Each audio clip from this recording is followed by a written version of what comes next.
Hey there friends, kind of a short video for you today.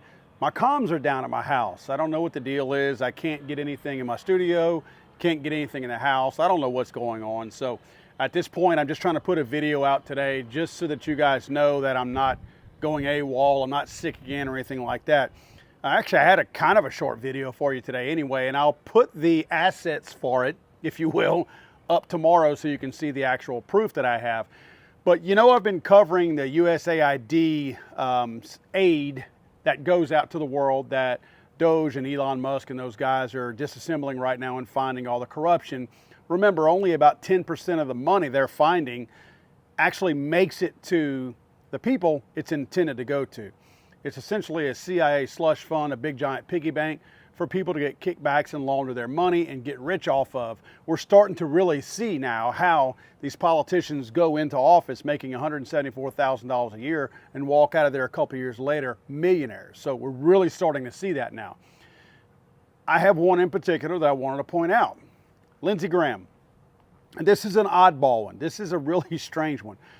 First, let me mention, remember a couple of days ago, last week more specifically, Lindsey Graham said that he had questions about some of Donald Trump's cabinet picks, Tulsi Gabbard, Kash Patel, and RFK, right? Oh, I'm not really sure that I can vote for them. You know, I have problems with them. I don't understand why Tulsi went to Syria. I have these questions I need answered. He was pumping the brakes because, why? Because he wanted a deal. He wanted somebody in the Trump administration to make promises, to say, hey man, when you pass that stupid bill over here for sunglasses for seagulls on the South Carolina coast, we're going to give it to you. We just need you to, you know, vote for and pass our picks in the cabinet. Well, he was playing hardball, trying to be real slick about it.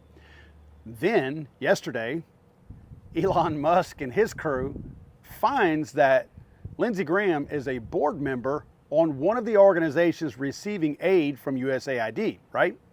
To the tune of hundreds of millions of dollars. It's the International Republican Institute. He is a board member on it.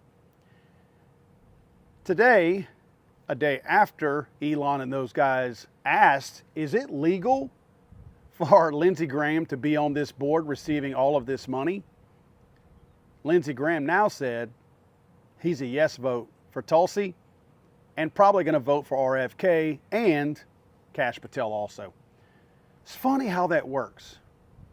It's funny how whenever you find the skeletons in these people's closets, how willing they are to work with you at that point. And I'm not picking on Lindsey just because he's gay. There's a lot of, y'all know Lindsey's gay, right? I mean, he may not be Liberace gay, but he's Pete Buttigieg gay, right? I mean, I thought that was common knowledge. So I'm not picking on the man because he's gay. Because on that same board, there's a lot of other congresspersons out there too. I'll show you guys that tomorrow. Again, I have the actual assets to show you from those different locations, show you where the money's coming from, and to show you that these people are all on that board. But a really interesting turn of events. Again, I find it not surprising, but a little bit disappointing that they can't be a little bit more secretive how they operate. You know, Lindsey, I'm not going to vote for your picks. We busted Lindsey making money off the American people illicitly. This is likely one of those organizations that Lindsey doesn't want them to dig any deeper because he's probably going to find a whole lot of stuff. And then suddenly Lindsey sees the light and says, I'm going to vote for everybody that you put up. Politics is nasty, man. Guys, remember, I try to say this all the time, but I really want to make sure we all understand this. Regarding the Second Amendment, anytime somebody is seeking to disarm you, they are wanting to do something to you that you would have shot them for. So remember that. See you guys tomorrow.